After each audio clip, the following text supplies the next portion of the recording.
Bismillahirrahmanirrahim. Assalamualaikum warahmatullahi wabarakatuh. Waalaikumsalam.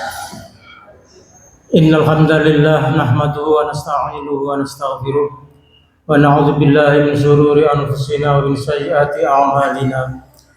May yahdihillahu fala mudilla lahu wa may yudlil fala hadiya lahu. Wa asyhadu an la ilaha illallah wahdahu la syarika lahu. Wa asyhadu anna Muhammadan 'abduhu wa rasuluh. Ya ayyuhalladzina amanu taqullaha haqqa tuqatih wa la tamutunna illa wa antum muslimun. Para jamaah, bapak-bapak dan ibu-ibu sekalian yang semoga senantiasa dirahmati oleh Allah Subhanahu wa taala. Pada pagi hari ini saya secara singkat akan menyampaikan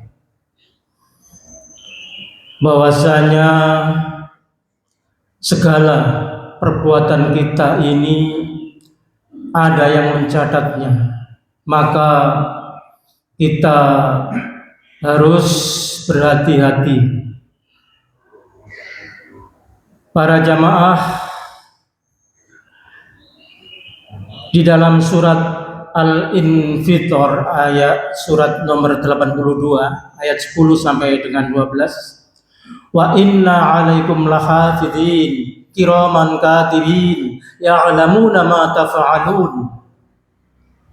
Begitu Allah memberitahukan, mengingatkan kepada kita, sesungguhnya bagi kamu ada malaikat-malaikat yang mengawasi pekerjaanmu, perbuatan kalian, yang mulia di sisi Allah dan yang mencatat perbuatan kalian. Mereka mengetahui apa yang kamu kerjakan. Jadi para jamaah, kita ini sebenarnya tidak terlepas dari pengawasan malaikat yang diperintahkan oleh Allah untuk mengikuti kita. Imam Ahmad yang sudah terkenal itu, beliau pernah sakit. Kemudian karena biasa sakit, kemudian beliau merintih kesakitan.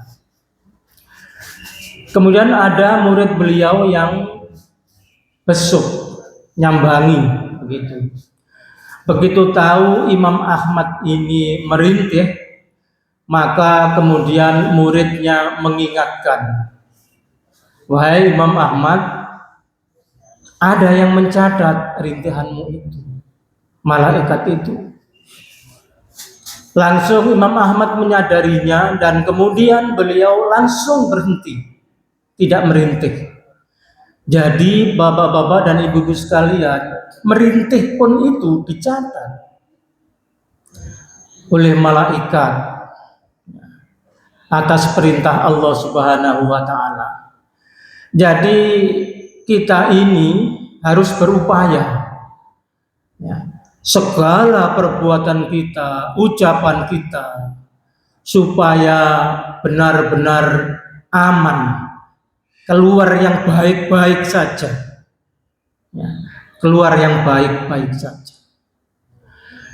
Nah, para jamaah, bapak-bapak dan ibu-ibu sekalian, saya sampaikan sebuah hadis yang sangat perlu untuk kita ketahui supaya kita tidak terseret kepada apa yang dimaksud di dalam hadis yang saya bacakan ini.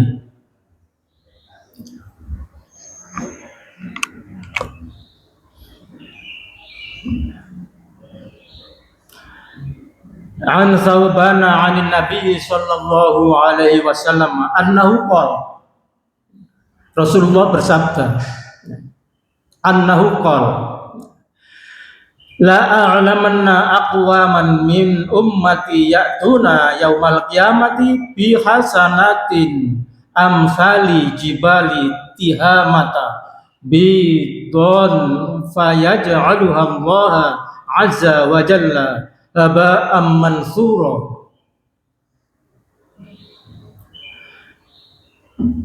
Dari Thauban, dari Rasulullah Muhammad SAW, Rasulullah berkata, sungguh kata Rasulullah, aku mengetahui suatu kaum dari umatku yang datang pada hari kiamat dengan banyak kebaikan seperti gunung Tihamah. Segunung kebaikannya itu.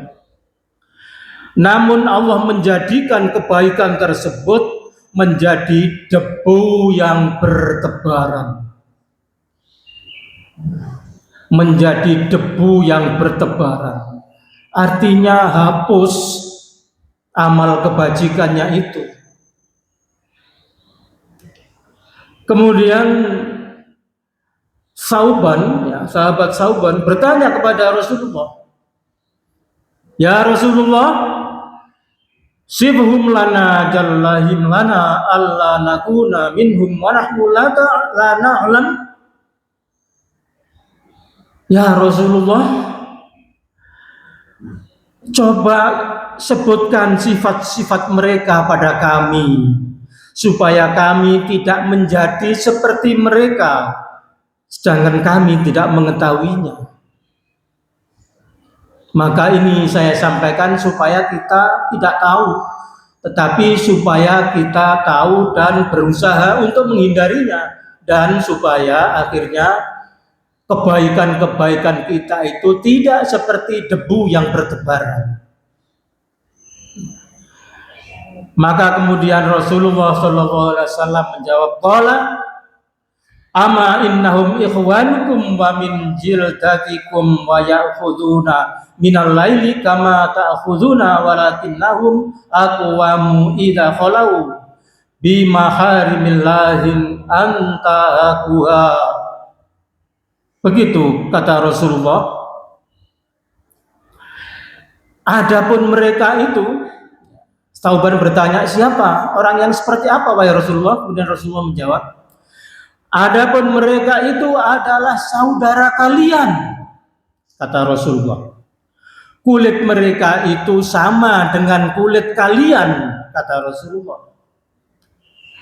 Mereka juga menghidupkan malam dengan ibadah sama seperti kalian.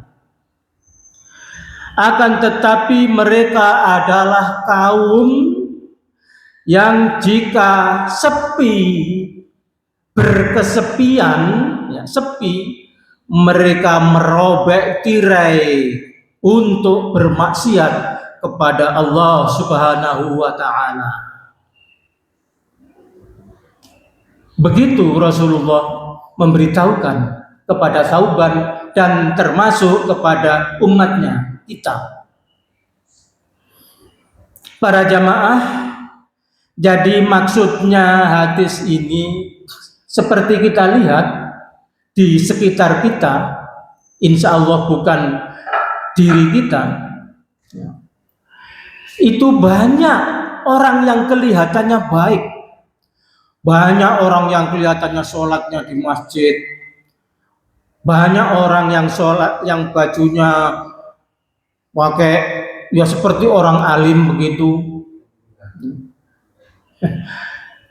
Bukan konglomerat kok, konglomerat itu bukan orang belum tentu orang. Jadi ada yang pakai udung-udung, pakai ini gitu, ya, kelihatan alim. Ya. Tetapi di waktu sepi, mungkin dia membuka HP, lihat, anak wong muda ini bermaksiat, ya, merobek tirai, kemudian bermaksiat kepada Allah. Kelihatannya kok menarik. Sekali lihat besoknya muncul lagi yang lain. tambah seneng, tambah seneng. Itu salah satu contoh para jamaah. Ketika berkesepian, kemudian dia bermaksiat kepada Allah Subhanahu wa taala. Itu yang dimaksud di dalam hadis ini. Tapi kalau Syekh Al-Utsaimin menerjemahkannya tidak hanya yang seperti itu yang namanya kesepian, tetapi memiliki kesempatan dia itu untuk bermaksiat kepada Allah, kemudian dia melakukan kemaksiatan itu. Misalnya saya jadi bendahara masjid lagi, terus kemudian wah ini toleh ke kanan kiri kok nggak ada yang melihat, ada kesempatan saya pakai uang itu. Tapi kalau uangnya masjid kan tidak banyak. Bukan soal banyak dan sedikitnya. Sama saja 1 juta atau 1 triliun. Sama saja. Yang 1 triliun, yang triliun itu juga begitu Bapak dan Ibu sekalian. Dia ada kesempatan. Akan tetapi dia kemudian bermaksiat kepada Allah. Ada kesempatan. Nah, ini yang dimaksud dengan hadis Sauban ini, Bapak-bapak dan Ibu sekalian. Dan yang seperti itu di lingkungan kita banyak sekali. Atau ngerompol-ngerompol arisan PKK, misalnya, jeng, sini sebentar jeng, ngamping apa? Rasan-rasan itu loh ibu, itu loh kok rasan-rasan menggunjing, bisik-bisik. Nah itu berkesepian tetapi dia berbuat kemaksiatan. Itu hati-hati Bapak-bapak dan Ibu sekalian, karena kebaikan kata Rasulullah sebesar gunung Tihamah itu akan hilang bertebaran. Nah, para jamaah sholat subuh yang semoga senantiasa dirahmati oleh Allah Subhanahu wa taala. Ada ayat di dalam surat An-Nisa 108. Yastaghfuna minan nasi wa la yastaghfuna minallahi wa huwa ma'ahum yubayyituna ma la yarda minal qawli wa kana Allahu bima ya'maluna muhita. Mereka itu bersembunyi dari manusia, sebenarnya itu hanya bersembunyi dari manusia, padahal Allah beserta mereka. Ketika pada suatu malam mereka menetapkan keputusan rahasia yang Allah tidak ridhoi, dan Allah kemudian meliputinya terhadap apa yang mereka kerjakan. Jadi mereka itu berusaha untuk bersembunyi dari manusia. Tetapi sebenarnya kita tahu para jamaah bahwa Allah itu mengetahui, menyuruh malaikat untuk membuat catatan-catatan. Maka para jamaah, kita harus berhati-hati terhadap yang satu ini. Ada juga yang memiliki arti bahwa maksiat tersebut itu tidak dilakukan seorang diri, tetapi bisa juga kemaksiatan itu dilakukan secara berjamaah. Nah, kalau korupsi kan mesti ada, jamaahnya itu pasti ada. Jadi jamaah itu tidak hanya jamaah sholat subuh di Masjid Al-Basit. Ada korupsi secara berjamaah, itu ada. Anggota DPR, ya, sak produk kena, OTT, sak grup kena. Nah, itu termasuk di dalam pengertian ini. Dia sembunyi-sembunyi, tapi secara berjamaah, tidak harus dilakukan sendiri. Mungkin kalau yang melihat HP tadi, ya, Habis ceramah pulang, istrinya kok nggak ada di rumah, toleh-toleh sepi, buka HP, wah ini sing wah macam terus sinau ya. Nah, begitu bapak-bapak dan ibu-ibu sekalian yang semoga senantiasa dirahmati oleh Allah. Di dalam hadis ini pengertiannya juga bahwa orang yang melaksanakan itu adalah orang yang menganggap remeh dosa. Dosa begini saja kok, tidak apa-apa, dilanjutkan. Ini kok remeh begini saja, oh ini dosa kecil, dilanjutkan, diteruskan. Orang yang seperti ini termasuk di dalam pengertian hadis ini. Para jamaah yang semoga senantiasa dirahmati oleh Allah, maka marilah kita berusaha sekuat tenaga untuk senantiasa menjaga dari dosa-dosa kecil apalagi besar, baik di keramaian atau di kesepian. Karena sungguh luar biasa yang disampaikan oleh Rasulullah tadi kepada sahabat Sauban. Mudah-mudahan kita bisa mengambil pelajaran ini, dan insya Allah besok ada sholat gerhana di masjid ini. Insya Allah kita bisa mengikutinya sekitar jam 6:30 malam kurang ya mungkin. Begitu langsung insya Allah melaksanakan tarawih bersama. Nah, bapak-bapak dan ibu-ibu sekalian, mohon maaf kalau ada khilaf. Saya akhiri. Subhanakallahumma wa bihamdika asyhadu an la ilaha illa anta astaghfiruka wa atubu ilaik. Wassalamualaikum warahmatullahi wabarakatuh.